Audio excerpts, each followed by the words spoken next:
ಶ್ರೀ ಗುರು ಜ್ಞಾನದೇವರ ಪಶ್ಚಾತ್ ಮೂರನೇ ಪೀಠದಲ್ಲಾದಂಥ ಅಮರದೇವರ ವಾಕ್ಯ. ಈ ಜಗತ್ತು ಮತ್ತು ನಮ್ಮ ಶರೀರ, ಇದರ ಮೇಲಿನ ಏನದ? ನಾವೇನಾದರೂ ಅನ್ಬೋದು ಪಂಚತತ್ವಾದಿಗಳಿಂದ ಶರೀರ ಉತ್ಪತ್ತಿ, ಜಗತ್ತು ಪಂಚತತ್ವಾದಿಗಳಿಂದ ಉತ್ಪತ್ತಿ ಅಂತ ಇದು ಏನಾದರೂ ಅನ್ಬೋದು. ಪರಂತು ಎಲ್ಲದಕ್ಕಿಂತಲೂ ನೀನೇನು ಒಂದರಿಂದ ಆಶಾ,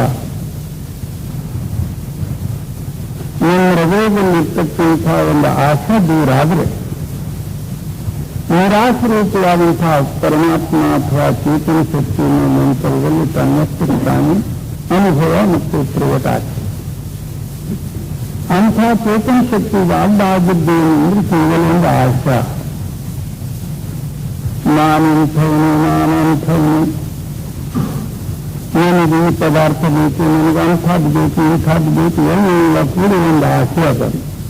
ಸರ್ವರಲ್ಲಿ ಒಂದು ಆಶಾ ಪ್ರಧಾನ. ಆ ಆಶಯವೇ ಸ್ವರ್ಗ ನರಕಾದಿಗಳು, ಆಶಯವೇ ವೈಕುಂಠ ಮತ್ತು ಅನ್ಯೋನ್ಯ ದೇಶಾದಿಗಳು, ಆಶಯವೇ ಜಗತ್ತು, ಆಶಯವೇ ಸಪ್ತ ಪಾತಾಳಗಳು ಮತ್ತು ಆಶಾವೇನಿದೆ 21 ಸ್ವರ್ಗಾದಿಗಳು.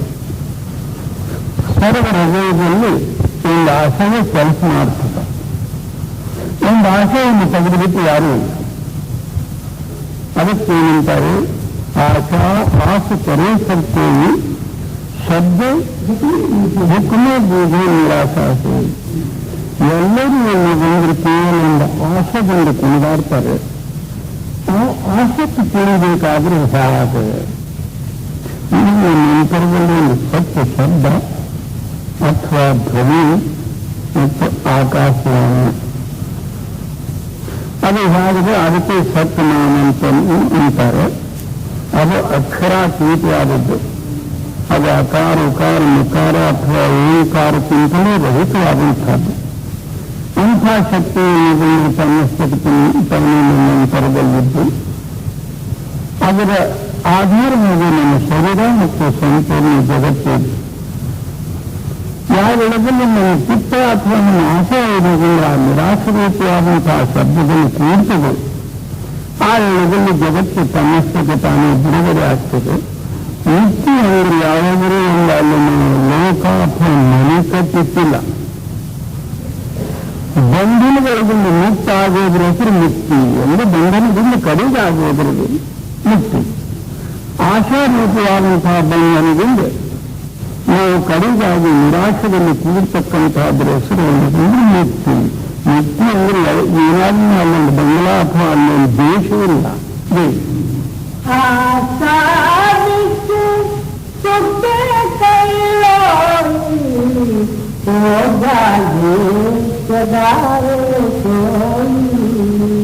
ಇದು ಒಂದೇ ಲೋಕ ಅಲ್ಲ. ಆಶಾರೂಪವಾದಂತಹ ನಿದ್ರೆಯಲ್ಲಿ ಎಲ್ಲ ಲೋಕಗಳು, ದೇವಿ ದೇವತಾದಿಗಳು, ಬ್ರಹ್ಮ ವಿಷ್ಣು ಮಹೇಶ್ವರಾದಿಗಳು, ಸಪ್ತ ಪಾತಾಳ ಎಲ್ಲ ಏನದಿಂದ ಒಂದು ಆಶಾದಲ್ಲಿ ಮಲಗಿ ಬಿಟ್ಟಾರೆ. ಅವರು ಇಂಥ ಆಶಾರೂಪವಾದಂತಹ ನಿದ್ರೆಯಲ್ಲಿ ನಿರಾಶರೂಪವಾದಂತಹ ತನ್ನಷ್ಟಕ್ಕೆ ತಾನೇ ಇದ್ದಂತಹ ಶಕ್ತಿ ಜಾಗೃತಿ ಮಾಡಿದ್ರೆ ಮಾತ್ರ ನಾವು ಆಶಾರೂಪವಾದಂತಹ ನಿದ್ರೆಯಿಂದ ಕರೆದಾಗ್ಬೋದು. ಇದಕ್ಕೆ ಇನ್ನೊಂದು ಜಾಗೃತಿ ಮಾಡೋರು ಯಾರು? ನಿಮ್ಮ ನರ್ಸಿದು ನಿಮ್ಮಲ್ಲೇ ಒಂದು ಜಾಗೃತ ಶಕ್ತಿ ಅದು. ಆ ಶಕ್ತಿ ಯಾವೊಳಗೆ ನೀವು ಜಾಗೃತಿ ಕೊಟ್ಕೊಂಡ್ರೆ ಮಾತ್ರ ನೀವು ಜಾಗೃತ ಆಗಬಹುದು. ಎಲ್ಲಿದ್ರೆ ಹಾಗೆ ಹೋಗುತ್ತದೆ ಸಾಯೋದು, ಇದು ಆಶಾದಲ್ಲಿ ಹೋಗ್ಬಿಡೋದು.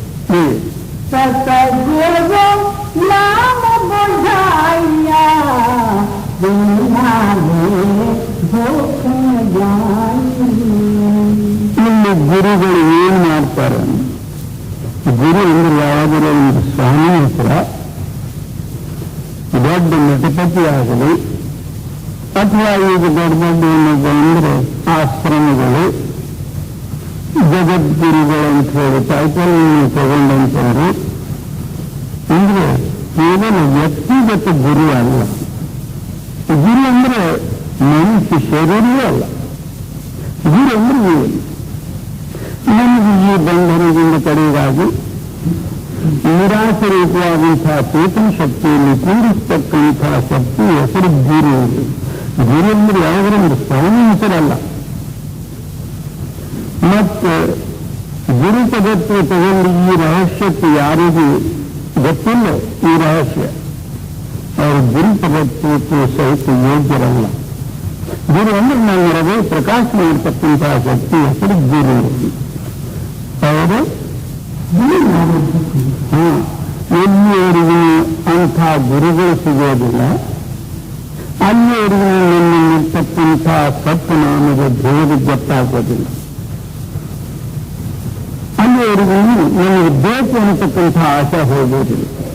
ಎಲ್ಲಿಯಾದರೂ ಯಾವ ಭಕ್ತಿ ಮಾಡಿದ್ರೂ ಸಹಿತ ನೀವು ಬೇಕು ಬೇಕು ಬೇಕಂತ ಹಿಡ್ಕೊಂಡೇ ಮಾಡಿರ್ತೇವೆ. ನಾನು ದೊಡ್ಡವನಾಗಬೇಕು, ನಾನು ದೊಡ್ಡ ಭಕ್ತನಾಗಬೇಕು, ನಾನು ಇಂಥವನಾಗಬೇಕು, ನಾನು ಇಂಥ ಇವೆಲ್ಲ ಹಿಡ್ಕೊಂಡು ನಾವು ಭಕ್ತಿ ಮಾಡಿರ್ತೇವೆ. ಅದು ಭಕ್ತಿ ಅಲ್ಲ. ಭಕ್ತಿ ಅಂದ್ರೆ ಏನು? ಆ ಭಗವಂತನ ರೂಪದಲ್ಲಿ ಐಕ್ಯ ಹೊಂದುವುದರ ಹೆಸರು ಭಕ್ತಿ. ಭಕ್ತಿ ಅಂದ್ರೆ ಯಾವುದೋ ಒಂದು ಬೇರೆ ಆಗೋದಲ್ಲ.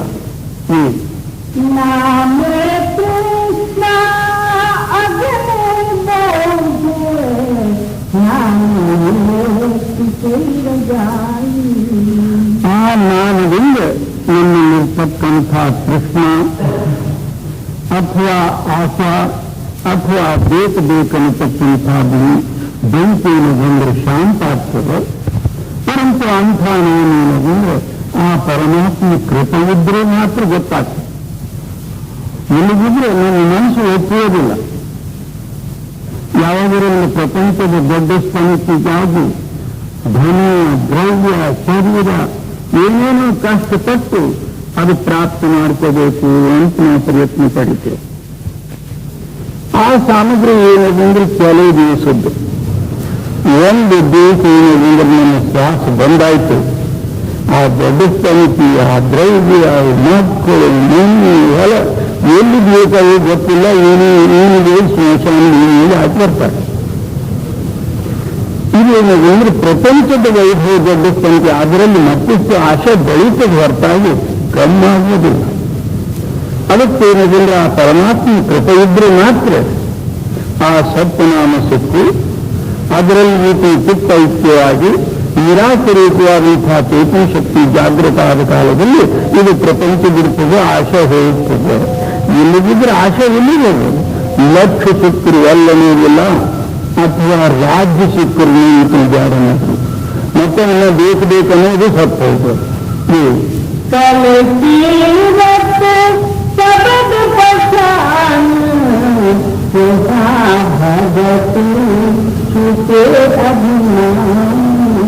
ಕಲಿಯುಗ ಕೇವಲ ನಾಮ ಪ್ರಧಾನ. ಕಲಿಯುಗದಲ್ಲಿ ನಾಮದಿಂದ ನಿತ್ಯದ ಹೊರತಾಗಿ ಮತ್ತು ಇನ್ನೊಂದು ಯಾವುದರಿಂದ ಈಗ ಪೂಜಾ ಪಾಠ ಕರ್ಮಕಾಂಡ ಆದಿಗಳು ನಾವು ಮಾಡ್ತೇವೆ. ಎಷ್ಟೋ ಜನ ಮಾಡ್ಕೊತೀನಿ ಹೋಗ್ತಾರೆ. ಆ ಪೂಜಾ ಪಾಠದಲ್ಲಿ ನಮ್ಮ ಮನಸ್ಸಿರ್ತದೆ. ಪೂಜಾ ಪಾಠದಲ್ಲಿ ನಾವು ದೇವರಿಗೆ ಏನಾದ್ರು ಅಂದ್ರೆ ಇಂಥದ್ದೊಂದು ದೇವರಂತ ನಮ್ಮ ಮನಸ್ಸಿನಿಂದ ನಂಬಿಸಿರ್ತೇವೆ ಹೊರತಾಗಿ ಆ ದೇವರು ಏನಾದ್ರು ಅಂದ್ರೆ ತನ್ನ ಸ್ವತಃಸಿದ್ಧವಾಗಿ ಅದೇ ರೀತಿ ಇರಬೇಕಾದ್ರೆ ಎಲ್ಲರಿಗೂ ಒಂದೇ ರೀತಿ ಆಗಬೇಕಾಗಿತ್ತು. ಪ್ರತಿಯೊಬ್ಬರಿಗೆ ಆ ದೇವರು ಭಿನ್ನ ಆಗಿದೆ, ಯಾರಿಗೆ ಅದೇ ದೇವರು ವಿರೋಧಾಗಿದೆ. ಇಂದಿನ ಬ್ರಹ್ಮ ವಿಷ್ಣು ಮನುಷ್ಯ ಆದಿ ದೇವತಾದಿಗಳಿಗೆ ಒಳ್ಳೆಯ ಪ್ರಿಯ ಮತ್ತು ಶ್ರೇಷ್ಠ ದೇವರಂತೇಳಿ ಅನ್ನಿಸ್ತೇವೆ. ಅದೇ ಮುಸಲ್ಮರಿಗೆ ವಿರೋಧಾಗಿದೆ. ನಮ್ಮ ಗುಡಿ ಮಂದಿರಾದಿಗಳು ಕೆಡುವುದು ಮೂರ್ತಿಗಳು ಒಡೆಯುವ ಮಾಡ್ತಾರೆ. ಯಾಕೆ ಒಬ್ಬರಿಗೆ ಅದು ದೇವರು ಪ್ರಿಯ ಯಾಕಾಗ್ತದೆ, ಇನ್ನೊಬ್ಬರಿಗೆ ವಿರೋಧ ಯಾಕಾಗ್ತದೆ. ಎಲ್ಲರಲ್ಲಿ ಇದನ್ನು ಇದ್ದಂತಹ ಪರಮಾತ್ಮನ ಒಬ್ಬನು ಇದ್ದ ಕಾಲದಲ್ಲಿ ಇದು ವಿರೋಧಾದಿಗಳು ಪ್ರಿಯಾದಿಗಳು ಆಗ್ತಕ್ಕಂತಹ ಕಾರಣ ಏನು ಅಂದ್ರೆ ನಾವು ಮನ್ನಿಸಿದ ದೇವರುಗಳು. ನಾವು ಮನ್ನಿಸೋದ್ರಿಂದ ಆ ದೇವರುಗಳು ನಮಗೆ ಪ್ರಿಯವಾಗಿ ತೋರ್ತಾವೆ, ಇನ್ನೊಬ್ಬರು ಮನ್ನಿಸೋದಿಲ್ಲ, ಅದಕ್ಕೆ ಸುಳ್ಳಾಗಿ ಅಥವಾ ವಿರೋಧವಾಗಿ ತೋರ್ತಾವೆ. ಅಂಥದ್ದು ಅದು ದೇವರಲ್ಲ. ಎಲ್ಲರಲ್ಲಿನೂ ಒಂದೇ ಶಕ್ತಿ, ಎಲ್ಲರಲ್ಲಿನೂ ಒಂದೇ ರೂಪದಿಂದಿದ್ದು ಸರ್ವರಲ್ಲಿನೂ ಒಂದೇ ಶಕ್ತಿ ಕೆಲಸ ಮಾಡ್ತಾರೆ. ಅದು ಎಲ್ಲಿದೆ ಅಂದ್ರೆ 80 ಬಾಗಿಲು ದಾಟಿ 10ನೇ ಮೇಲೆ ಹೋದ ನಂತರ ಆ ಚೇತನ ದೇವನಲ್ಲಿ ಪ್ರಕಾಶ ಆದ ಪಕ್ಷದಲ್ಲಿ ಎಲ್ಲರಲ್ಲಿಯೂ ಸರ್ವರಲ್ಲಿನೂ ಒಂದೇ ದೇವರ. ಅಲ್ಲಿ ಬ್ರಹ್ಮ ಇಲ್ಲ, ವಿಷ್ಣು ಇಲ್ಲ, ನೀನೇ ನೀನು. ಅಂಥದ್ದೇನಿದೆ ಸದ್ಗುರುವಿನ ಕೃಪಾ ಆಗಿ ಆ ಸತ್ಯನಾಮದ ಭೇದ ನಿನಗೆ ಸಿಕ್ಕರೆ ಆವಾಗ ಇದು ನಿಮಗೆ ಗೊತ್ತಾಗ್ತದೆ. ಅಲ್ಲೇ ನೀವು ಬುದ್ಧಿ ವಿಚಾರದಿಂದ ಬೇಕಾದಷ್ಟು ವಿಚಾರ ಮಾಡಿದ್ರೆ ಸಹಿತ ಮನೋ ಕಲ್ಪನೆ ಅದು.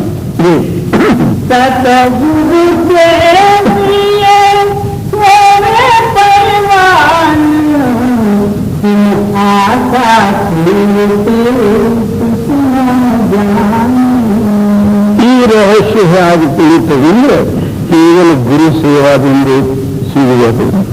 ಬಸವಣ್ಣವರು ಶರಣದ ವಿಷಯದಲ್ಲಿ ಎಷ್ಟು ವರ್ಣನೆ ಮಾಡ್ಯಾರ. ನನಗೆ ಬ್ರಹ್ಮಲೋಕ ಬೇಡ, ವಿಷ್ಣು ಲೋಕ ಬೇಡ, ನನಗೆ ಯಾವುದೇ ಲೋಕ ಬೇಡ, ಕೇವಲ ಒಂದು ಶರಣನಿಗೆ ಸೇವಾ ಕೊಡುವಂತ ಇಷ್ಟಿದೆ. ಸೇವಾದಲ್ಲಿ 6 ರಹಸ್ಯದ. ಅದಕ್ಕೆ ಏನಂತಾರೆ, ಇಂಥ ನೀನು ಅನ್ಯ ಭಾವದಿಂದ ಸೇವಾ ಮಾಡಿದ್ದಾದರೆ ಆ ವೇಳೆಯಲ್ಲಿ ಅಂತರ್ಯಾನಾಮದ ಭೇದ ನಿಮಗೆ ಅನುಭವದಲ್ಲಿ ಬಂದು ಜಗತ್ತು ರೂಪವಾದಂತಹ ಆಶಾ ಬಂಧನದಿಂದ ನೀನು ಕಡೆಯಾಗುವುದು. ಹೊರಗೆಲ್ಲಿ ದೇವರಿಲ್ಲ.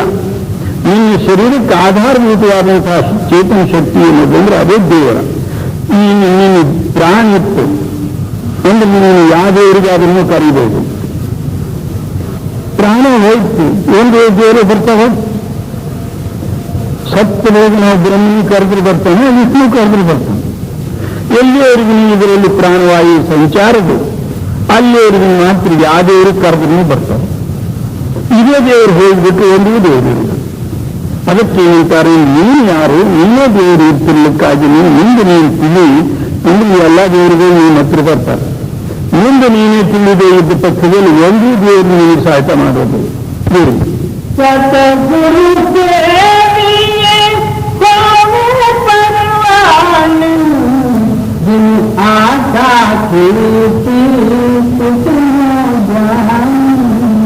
ಯಾರಿಂದ ಆಶಾ ಉತ್ಪತ್ತಿಯಾಗಿದೆ ಆತ್ಮನಿಗೆ ನೀನು ತಿಳಿ.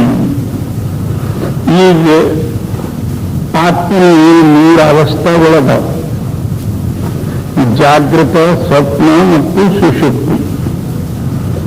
ಜಾಗೃತ ಅವಸ್ಥೆಯಲ್ಲಿ ನಾವು ಆಸಕ್ತಿ ಒಳಪಟ್ಟು ಜಗತ್ತು ವ್ಯವಹಾರದಲ್ಲಿ ಏನದಂದ್ರೆ ಕೂಡಿಬಿಟ್ಟು ದಿವಸ ಕಳಿತು. ಒಳ್ಳೆ ಕರ್ಮದಲ್ಲಿ ಆಗಲಿ ಅಥವಾ ಕೆಟ್ಟ ಕರ್ಮದಲ್ಲಿ ಆಗಲಿ, ಸುಳ್ಳಿನಲ್ಲಿ ಆಗಲಿ, ತಪ್ಪು ಮೋಸನಲ್ಲಿ ಆಗಲಿ ಅಥವಾ ಸತ್ಕರ್ಮದಲ್ಲಿ ಆಗಲಿ, ದಿವಸ ಏನದಂದ್ರೆ ಜಗತ್ತು ವ್ಯವಹಾರದಲ್ಲಿ ಹೋಗ್ತದೆ. ರಾತ್ರಿಯಲ್ಲಿ ಸ್ವಪ್ನ ಮತ್ತು ನಿದ್ರೆ. ನಾವೇನೇನು ದಿವಸಕ್ಕೆ ಕಾರ್ಯಗಳು ಮಾಡಿರ್ತೇವೆ ಅವು ಸ್ವಪ್ನ ಬೀಳ್ತಾವೆ. ಅಲ್ಲಿಂದ ನಿದ್ರಾವಸ್ಥೆಯಲ್ಲಿ ಆಶಾ ಇರುವುದೇ ಇಲ್ಲ. ನಾನು ಎಲ್ಲಿ ಬಿದ್ದೀನೋ, ನನ್ನ ಶರೀರ ಎಲ್ಲದೆ, ನಾನು ಹೊರಗಿದ್ದೀನಿ ಅಥವಾ ಹೊರಗೆ ಬಿದ್ದೀನಿ, ಎಲ್ಲಿ ಅದನ್ನು ಹೊರಗೆ ಬಿದ್ದೀನಿ. ಆತನ ಸ್ಮೃತಿನೇ ಇರೋದಿಲ್ಲ, ಯಾಕಂದ್ರೆ ಅಲ್ಲಿ ಆಶಾ ಇಲ್ಲ. ಮತ್ತು ಜಾಗೃತ ಅವಸ್ಥಾ ಬಂದು ಕೂಡಲೇ ನಂದು ಅಂತ ಹೇಳಿ ಈತನ ಹೇಳ್ಕೊಂಡು ಬಿಡ್ತಾನೆ. ಜಾಗೃತ, ಸ್ವಪ್ನ, ಸುಷುಪ್ತಿ ಮತ್ತು ಇದಕ್ಕಿಂತಲೂ ಏನದಂದ್ರೆ ಪ್ರಕಾಶಮಯವಾದಂತಹ ಪೂರ್ಯಾಸಕ್ತಿ. ಎಲ್ಲಿಯೂ ಆ ಪ್ರಕಾಶದಲ್ಲಿ ಹೋಗುವುದಿಲ್ಲ. ಅಲ್ಲಿಯವರೆಗೂ ಜಾಗೃತ ಮತ್ತು ಸ್ವಪ್ನ, ಸುಷುಪ್ತಿ ಕ್ರಿಯೆಗಳು ಏನಿದಾವ ಅವು ದೂರ ಆಗೋದಿಲ್ಲ. ಅಲ್ಲಿಯವರೆಗೂ ಈ ಆತ್ಮನಿಗೆ ಬಂಧನ ತಪ್ಪಿಲ್ಲ. ಗುರು ಏನ್ ಮಾಡಿರ್ತಾನೆ, ಈ 3 ಅವಸ್ಥೆಗಿಂತಲೂ ಅತೀತವಾದಂತಹ ಸಹಜ ಅವಸ್ಥಾ ನಮಗೆ ಪ್ರಾಪ್ತಿ ಮಾಡಿಕೊಡ್ತಾನೆ. ಅವನು ಪ್ರಪಂಚದ ಸಾಮಗ್ರಿ ಒಂದೂ ತೋರಿಸೋದಿಲ್ಲ. ಕೆಲವರು ಏನಿದೆ ಗುರುಗಳಲ್ಲಿ ಹೋಗಿ ನನ್ನ ಮಕ್ಕಳಿದ್ರೆ ಸ್ವಾಮಿ ಅಂದ್ರೆ ಗುರುಗಳು ಜೋಳಿಗೆಂದು ಎಲ್ಲರೂ ಮಕ್ಕಳು ತಿಳ್ಕೊಂಡು ಬಂದಾರೆ, ಇಲ್ಲಿ ಒಂದೆರಡು ಕೊಡ್ತಾರ. ಏನು ಇನ್ನೊಬ್ಬರಿಂದ ನನಗೆ ಧನ ಇಲ್ರಿ ಸ್ವಾಮಿ ಅಂದ್ರೆ ಅವ್ರಿಗೆ ಒಂದು ಕಂಪ್ನಿ ಅದ, ನಿನಗೂ ಕೆಲಸ ಕೊಟ್ಟಾರ. ಮತ್ತೊಬ್ಬನಿಂದ ಏನು ನನಗೆ ಬಹಳ ಕಷ್ಟ, ಶರೀರ ಕಾಯಿಲೆ, ಈಗ ಅವರಲ್ಲಿ ಒಂದು ಹಾಸ್ಪಿಟಲ್ ಅದ, ಇವೆಲ್ಲ ಏನದು ಪ್ರಪಂಚಕ್ಕೆ ಸಾಮಗ್ರಿ ಬೇರ್ತಕ್ಕಂಥದ್ದು ಶಿಷ್ಯನ ಧರ್ಮ ಅಲ್ಲ. ಗುರುಗಳಾಗಿ ಮತ್ತು ಏನದಂದ್ರೆ ಪ್ರಪಂಚ ಸಾಮಗ್ರಿಯಲ್ಲಿ ಕೂಡಿಸಿ ಬಿಡ್ತಾರಂದ್ರೆ ಗುರುವತ್ವ ಅಲ್ಲ. ಗುರುವಿನ ಸಿದ್ಧಾಂತ ಏನು? ಹೃದಯ ಪ್ರಕಾಶ ಮಾಡತಕ್ಕಂಥ ಶಕ್ತಿ ಹೆಸರು ಗುರು. ಆತನಲ್ಲಿ ನಾವು ಇದಕ್ಕಾಗಿ ಹೋಗಬೇಕು. ನಮ್ಮ ಅಜ್ಞಾನಕ್ಕಾಗಿ ಸುಜ್ಞಾನ ಕೊಟ್ಟು ಆ ಪರಮಾತ್ಮನಲ್ಲಿ ಕೂರಿಸು ಅಂತ ಹೇಳಿ ಗುರು ಶರಣ ಹೋಗಬೇಕಾಗಿದೆ. ಮತ್ತು ಇನ್ನೊಂದು ಗುರುವಿನಲ್ಲಿ ಏನಾದ್ರೂ ಬೇಡ್ತಾನಂದ್ರೆ ಇದು ಶಿಷ್ಯ ಅಲ್ಲ, ಏನೋ ಒಂದು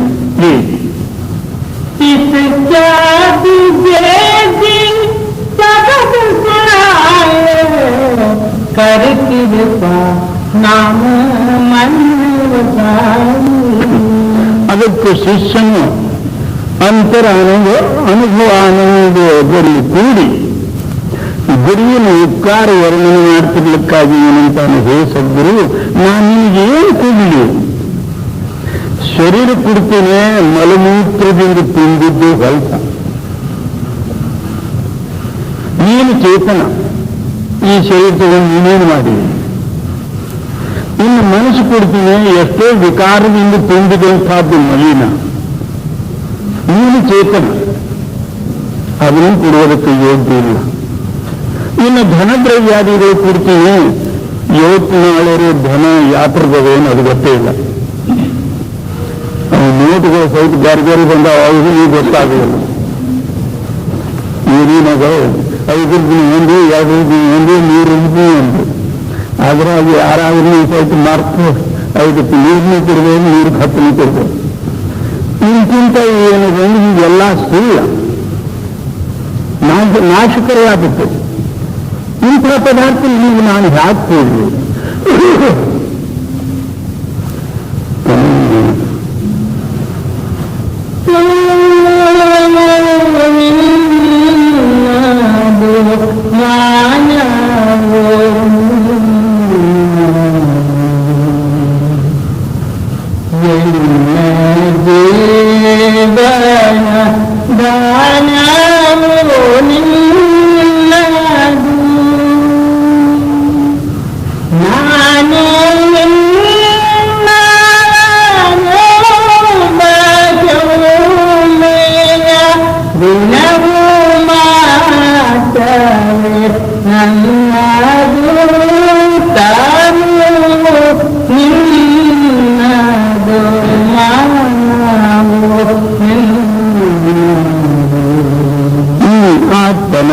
ಒಪ್ಪಿಸಿದ್ರೆ ಸಹಿತ ನೀನು ನಿನಗೆ ಕೊಟ್ಟಂಗಾಯ್ತು ಹೊರತಾಗಿ ನಂದೇನದಾದ್ರ.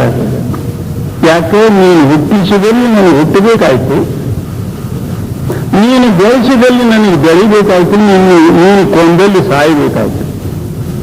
ಅಂದ್ರೆ ಇದೆಲ್ಲ ನಿಂದೇ ಆಯ್ತು. ನೀನು ನಿನಗೆ ನಾನು ಕೊಡ್ತೀನಿ ಅನ್ನೋದು ಇದನ್ನು ಒಂದು ಋಣ. ಹಾಗೆ ಈಗೇನು ಒಬ್ಬನಲ್ಲಿ ನಾವು ಸಾಲ ತಂದೆವು, ಸಾಲ ಹೋಗಿ ಆತನಿಗೆ ಕೊಟ್ಟೆ, ನಾನು ಸಾಲ ತೀರಿಸಿದೆ ಅನ್ನೋದು ಒಂದು ಋಣ ಮಾತ್ರ ದೂರ ಆಯ್ತು ಹೊರತಾಗಿ ಆತನ ಗುಣನೇ ಇರ್ತದೆ. ಅದರಂತೆ ಎಲ್ಲ ಸಾಮಗ್ರಿ ಮುಂದಿರ್ತಿರ್ಲಿಕ್ಕಾಗಿ ನಾನು ಕೊಡ್ತೀನಿ ಅನ್ನತಕ್ಕಂಥದ್ದು ಇದನ್ನು ಒಂದು ಮಮಕಾರಕ್ತಿದೆ. ಹೌದು,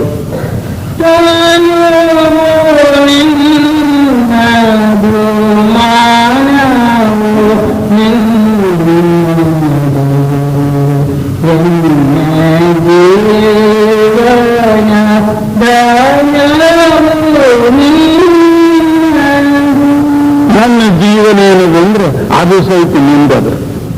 ನೀನು ಈಗೇನದು ಅಂದ್ರೆ ಒಳಗಿನ ಶ್ವಾಸ ಒಳಗೆ ನಿಲ್ಲಿಸಬೇಕು, ಹಾಡ್ಕೊಳ್ಳಿ ಹಾಗೆ ಹೋಗುವ ಒಂದು ಕ್ಷಣಾತ್ರದಲ್ಲಿ ಹೋಗ್ಬಿಡು.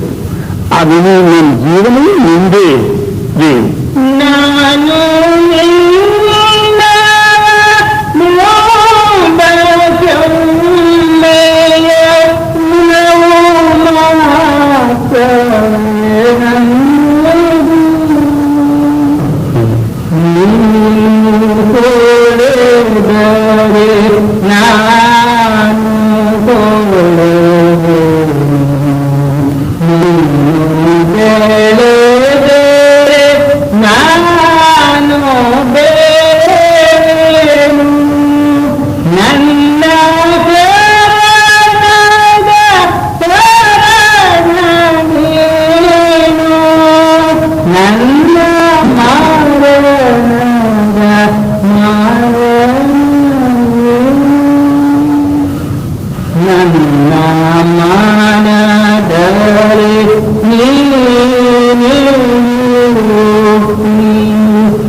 क्या दीजिएगी सबक सुनाए कर कृपा नाम मन बताए. ಅಂಥ ಸದ್ಗುರುವಿಗೆ ನಾನು ಏನು ಕೊಡಲಿ? ಯಾ ಪುರುಷನ ಇಂಥ ಸತ್ಯ ಶಬ್ದದ್ದೇನೋ ಬಂದ್ರೆ ಬೇಗ ನನ್ನ ಹೃದಯದಲ್ಲಿ ಪ್ರೇರಣೆ ಮಾಡಿದ ಆತನ ಕೃಪಾ, ನಾನು ಆತನ ಕೃಪಕ್ಕೆ ಏನು ಪಾತ್ರನಾಗಲಿ?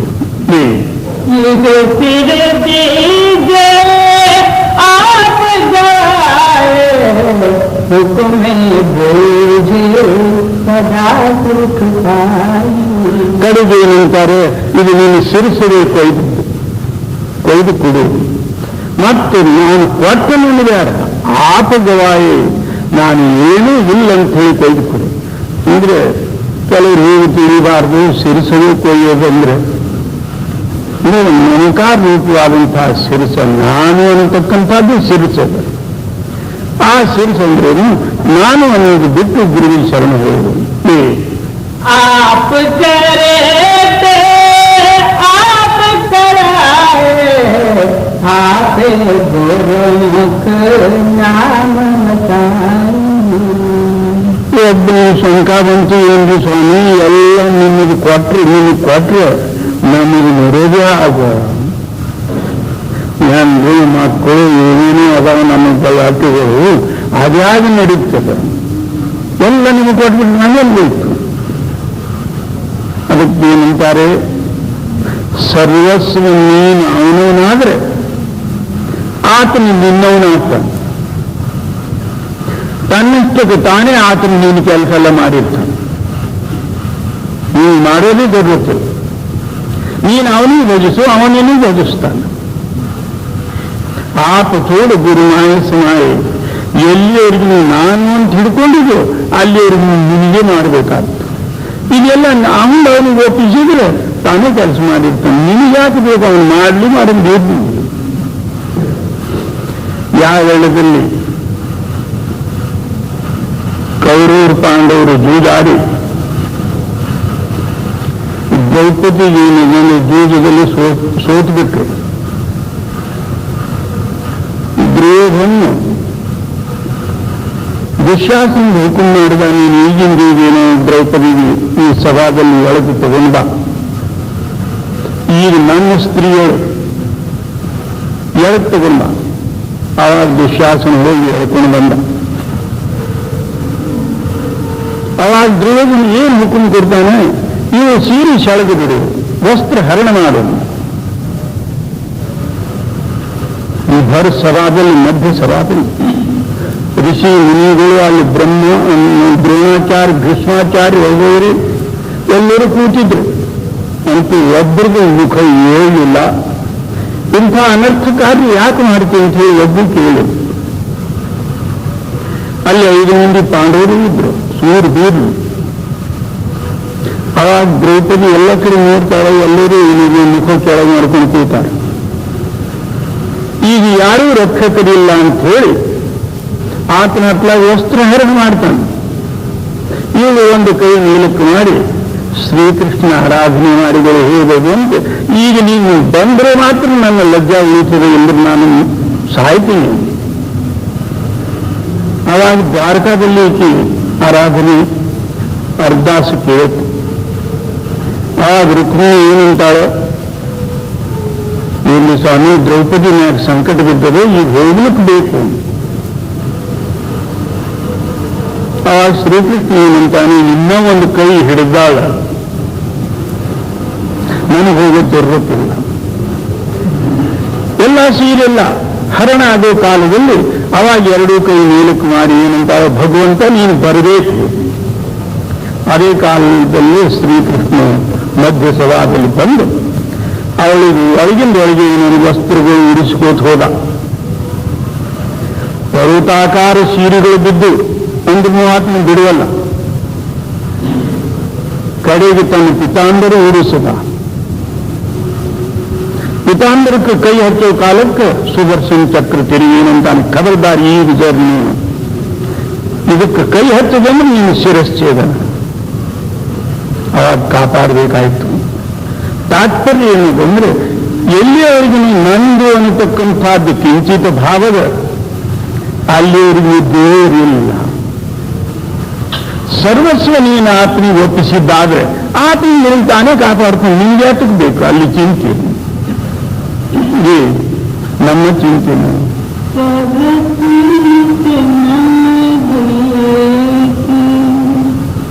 ನಮ್ಮ ಚಿಂತೆ ನಮಗೆ ಸಾರದೆ ಪರಚಿಂತೆ ನಮಗೆ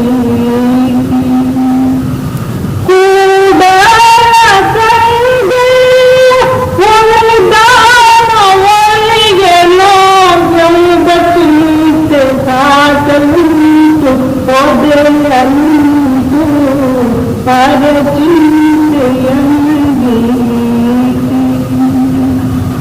ನಮ್ಮ ಚಿಂತೆ ನಮಗೆ ಸಾರದೆ ಪರಚಿಂತೆ ನಮಗೆ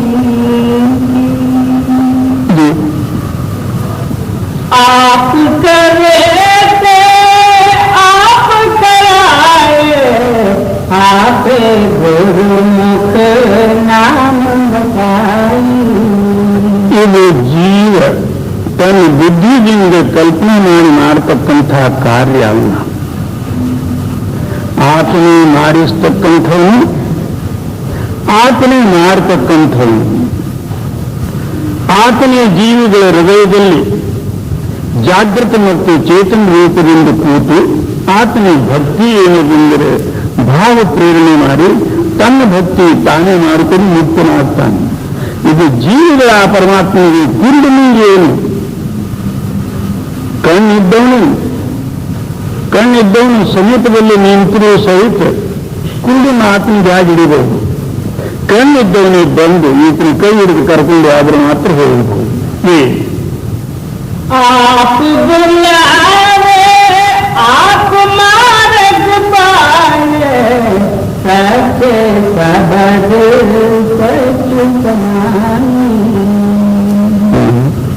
सच्चा सबद सच्ची गई बानी गुरमुख जुग जुग आख बखानी. ಏನಂದ್ರೆ ಆ ಸತ್ಯ ವಾಕ್ಯ ಅನಾದಿ ಕಾಲದಿಂದ ಸತ್ಯವೇ ಇದ್ದದ್ದು, ಈಗಲೂ ಸತ್ಯ, ಮುಂದಾಗಲೂ ಸತ್ಯ ಇರುವುದು. ಈಗ ರಾಮ ಅವತಾರ ಆದ ನಂತರ ರಾಮ ಅವತಾರದಲ್ಲಿ ರಾಮನ ಮಹತ್ವ ಇತ್ತು, ಕೃಷ್ಣ ಅವತಾರದಲ್ಲಿ ರಾಮನ ಮಹತ್ವ ಕಮ್ಮಾಯಿತು, ಕೃಷ್ಣನ ವಿಶೇಷ ಆಯಿತು. ಹಾಗೆ ಆ ಪರಮಾತ್ಮನ ಒಂದು ಸಮಯದಲ್ಲಿ ಕಮ್ಮ, ಒಂದು ಸಮಯದಲ್ಲಿ ಹೆಚ್ಚಾಗಿ ಹೀಗಾಗುವುದಿಲ್ಲ. ಯಾವತ್ತೂ ಒಂದೇ ರೀತಿಯಿದ್ದಂಥವನು ಕಲಿಯುಗದಲ್ಲಿ, ದ್ವಾಪಾರದಲ್ಲಿ, ಕೃತಯುಗದಲ್ಲಿ ಎಲ್ಲ ಯುಗದಲ್ಲಿ ಒಂದೇ ರೀತಿಯಿಂದಿದ್ದವನು ಮುಂದಾದರೂ ಅದೇ ಪ್ರಕಾರ ಇರ್ತಕ್ಕಂಥವನು. ಆತ್ಮೀಯ ಬದಲಾವಣೆ ಆಗುವುದಿಲ್ಲ. ಏನು मन मुख मोख धर्म गुलामी बिना वे सब किए बौरानी. ಮನಮುಖ ಪುರುಷರು ಈ ರಹಸ್ಯಕ್ಕೆ ತಿಳಿಲಾರ್ದೆ, ನಾನು ಇರಲಾರ್ದೆ ಬೌರಾನ್ ಅಂದ್ರೆ ಹುಚ್ಚರಾಗಿ ಜಗತ್ತದಲ್ಲಿ ತಿರುಗ್ತಾರೆ. ಎಲ್ಲಿ ನೋಡಿದ್ರೆ ನಾನು ನಾನು ನಾನು ಏನಪ್ಪ ನೀನು ಹೇಳು, ಏನಿದ್ದೀಯದು ಹೇಳು. ಒಬ್ರು ನೀನು ಹೇಳಲಿಕ್ಕೆ ಬರೋದಿಲ್ಲ. ನೀನು ಎಲ್ಲಿದ್ದೀಯದು ತೋರಿಸು ಅಂದ್ರೆ ಹೇಳಲಿಕ್ಕೆ ಬರೋದಿಲ್ಲ. ಸುಮ್ಮನೆ ಒಂದು ಸುಳ್ಳು ಏನು ಹೇಳಿಬಿಡುವ ನಾನು. ಈಗ ನನ್ನ ಶರೀರ ನಾನಂದ್ರೆ ನಮ್ಮ ಶರೀರ ಅಂತ ಹೇಳಿ ನಾವು ಅಂದ್ರೆ ಶರೀರಕ್ಕಿಂತಲೂ ನೀನೊಬ್ಬ ಬೇರೆ ಅಂತ ಸಿದ್ಧ ಆಯ್ತು. ನನ್ನ ಕೈ, ನನ್ನ ಕಿವಿ, ನನ್ನ ತಲೆ, ನನ್ನ ಹೊಟ್ಟೆ, ಬೆನ್ನ, ಕಾಲ, ಇದು ಅನೂರು ಯಾರಪ್ಪ? ಇವೆಲ್ಲ ನೀನು ಅಲ್ಲಲ್ಲ, ನೀನೇ ಅಲ್ಲ. ನೀನಂತೂ ಒಳಗೆ ಕೂತು